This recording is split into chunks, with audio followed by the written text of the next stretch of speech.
O Internacional pretende ainda este ano começar as obras do CT de Guaíba, a cidade do Inter, a nova casa colorada para as categorias de base. Quem revelou isso foi o presidente Alessandro Barcelos, que disse mais: confia no grupo, tem reforços sendo trabalhados e há uma possibilidade ainda de pagamento de dívidas com o dinheiro da Liga Forte. Vamos falar sobre tudo isso? Então fica comigo depois da vinheta.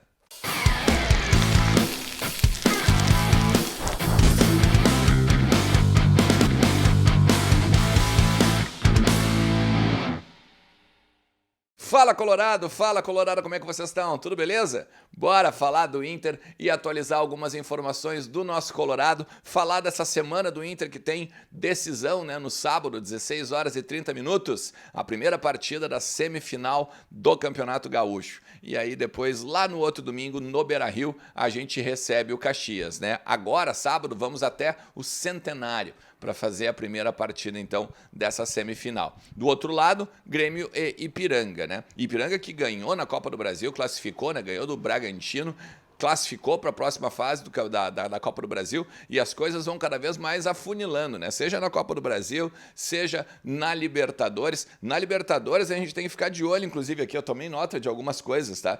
Porque tem o pote 4 da Libertadores, que está começando a se desenhar já também, e dali vai sair um adversário do Inter para a fase de grupos. Porque assim, ó, no dia 27 vai rolar o sorteio pela Libertadores, e aí tem um do pote 1, né, o Inter do pote 2, o pote 3 e pote 4. Pote 4, por exemplo, o Atlético Mineiro, que se classificou, né?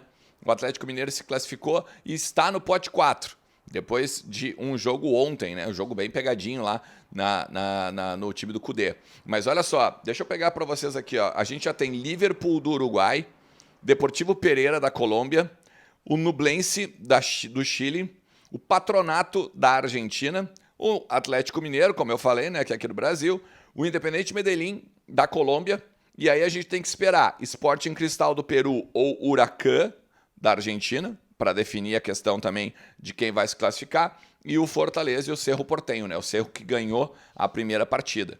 Então, pode ainda ter mais um brasileiro, né? Nesse pote 4. O que não pode acontecer é o seguinte, ó. Atlético Mineiro e Fortaleza podem estar no grupo do Inter porque são no pote 4. O que não pode são os brasileiros do pote 1.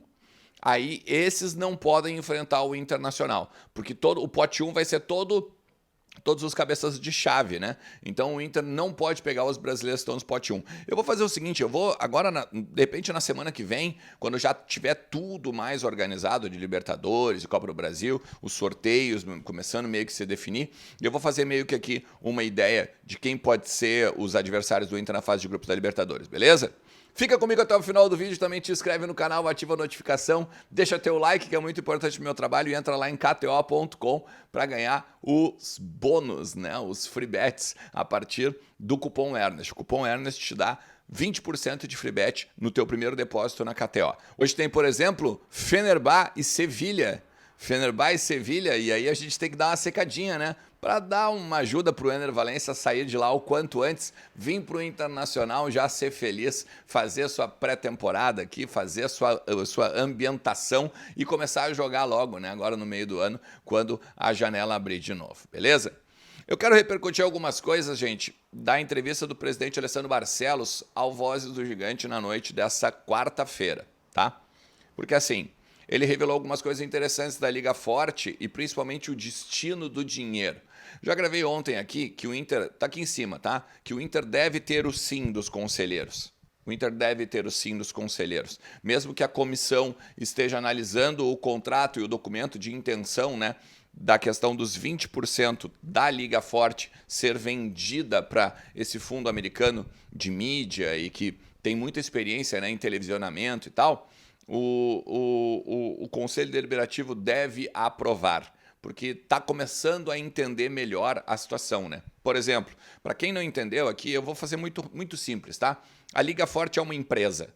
A Liga Forte é uma empresa. Existem vários acionistas, os clubes, 40 clubes, por exemplo. Dessa empresa, eles vão vender 20%. Eles não vão vender os direitos televisivos de um time, dois times, três times. Não, são 20% dos direitos televisivos dessa liga. Os jogos dessa liga, o dinheiro dos jogos dessa liga, do televisionamento, do Campeonato Brasileiro, 20% vai para este fundo, 80% vai para os clubes. E para, então, vender 20%, o Inter, um dos clubes, está abocanhando parte dos 3 bilhões que eles estão investindo nessa empresa Liga Forte. Ou seja, o Inter tem 220 milhões de reais por ser um dos acionistas. Basicamente, essa é a explicação. E o que o Inter vai fazer com esses 110 milhões desse ano e os 110 milhões do ano que vem, dividido em 2 parcelas de 55?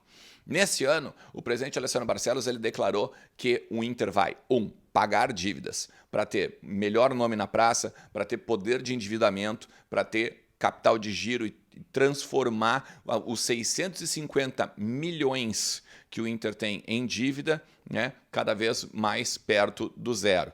Como isso, Ernest? Porque muita gente pode pensar o seguinte, pô, Ernest, mas se são 650 milhões de dívidas, para que a gente vai gastar só 100? Por que a gente vai transformar em 550? É porque assim, ó, a ideia é pagar à vista algumas dívidas. Então, vamos supor, tu tem uma dívida lá de 50 milhões, tá? E aí, como tu tem os 100, tu chega e diz pro cara assim, ó, eu tenho à vista agora 20 milhões. Acerto contigo agora, faço o Pix. O cara olha assim, pá, me serve. Então, em vez de dar 50 milhões, ele deu 20. Ou seja, já ganhou 30 mais o juro. Ou seja, já diminuiu a dívida do Inter de 650 para 600. Aí ele vai lá e pega outra dívida de 50 milhões e faz o mesmo. E assim vai negociando. Quando vê, ele transforma esses 100 milhões em muito mais dinheiro na questão de dívidas, né? Vamos dizer, pagas ou de dívidas anuladas desses 650 milhões. Eu estou fazendo um exemplo, não digo esdrúxulo, mas um exemplo muito superficial. Mas é mais ou menos assim como funciona, né? Porque a partir do momento que tu tem dinheiro, tu pode pegar e negociar com o teu credor e aí fazer com que, então, tu ganhe muito mais na questão de juro, na questão de, obviamente, não pagar uma totalidade de dívida, beleza? Uma outra questão que ele falou é que o Inter pretende usar parte dos 110 milhões deste ano, tá, na construção do CT de Guaíba, a casa do Inter em Guaíba para a sua base, a categoria de base. E isso é muito legal porque é o seguinte, né? O Inter já fez as contrapartidas ao Estado, porque o Estado foi lá e cedeu o terreno lá em Guaíba, né? Ali na Estrada do Conde, pertinho ali, não chega a ser bem Guaíba centro, né? Mas é ali do lado ali, é bem interessante aquela área ali. E aí tá tendo uma reformulação no projeto, né? O Gustavo Grossi entrando muito também na ideia no que melhorar ali, no que fazer e tal, também entrando muito os engenheiros, outras pessoas com expertise na área, né, de construção também da gestão. Então, o que existia antes, que já era bom, está sendo melhorado ainda mais. Então, vale muito a pena a gente pegar esse dinheiro, sim, e investir na categoria de base, investir no CT de Guaíba. Tem uma frase que o presidente falou, que ele disse que ele confia no grupo, tá? E que ele acredita que esse grupo consegue segurar o Rojão até o meio do ano, quando vem o Ener Valencia, quando vem o Arangues, quando vem, por exemplo, quando pode vir, melhor dizendo, né, o Gustavo Cuejar. E aí o Internacional me deixa preocupado pelo seguinte: o presidente não tem como garantir que vai vir jogadores até a janela do dia 4 fechar. Tá? Até essa janela fechar no dia 4. Mas ele disse que o Inter está trabalhando por reforços, está buscando, está tentando cada vez mais ficar atento no mercado para reforçar o time do Mano e para dar mais para o time do Mano. Daí o que eu fui atrás de algumas pessoas e me disseram o seguinte: ele até na entrevista ele disse que ele não está mais interessado no Richard Rios do Guarani. E aí uma pessoa no bastidor me disse que isso aí era muito mais para fazer com que o Inter mostrasse um recuo do que qualquer outra coisa, porque o Inter quer sim o Richard Rios, colombiano, 22 anos, do Guarani, né? Jogou também no Flamengo e tal, é um segundo volante que poderia jogar muito bem no meio-campo do Inter, é um cara muito técnico e o Inter quer esse jogador. Então, uma pessoa me disse assim, ó, fica esperto nesse cara que daqui a pouco pode desembarcar aqui. Então, neste momento, que o Inter ainda tenta, claro, né, trazer o Arangues mais cedo, em cima do contrato, do pré-contrato, já que já existe, né, entre Inter e Arangues, e a liberação dele lá no Bayer Leverkusen. O Inter monitora, inclusive, a situação de saúde do Arangues. Então, assim, tem toda uma questão importante ainda até o dia 4. Vale lembrar, são basicamente 2 semanas, né? Basicamente 2 semanas para fechar a janela de transferências, e aí eu acredito que o Internacional vai com, olha, uma corda esticada, porque a gente vai ter em abril 9 jogos, em maio 7, e aí, meu amigo, até a janela abrir, muita coisa pode acontecer. Já falamos sobre isso, né? No mínimo 2 fases de Copa do Brasil, uma fase de grupos inteira de Copa Libertadores e no mínimo 13 rodadas do Campeonato Brasileiro. A conta, olha, pode ser bem tensa pro Colorado.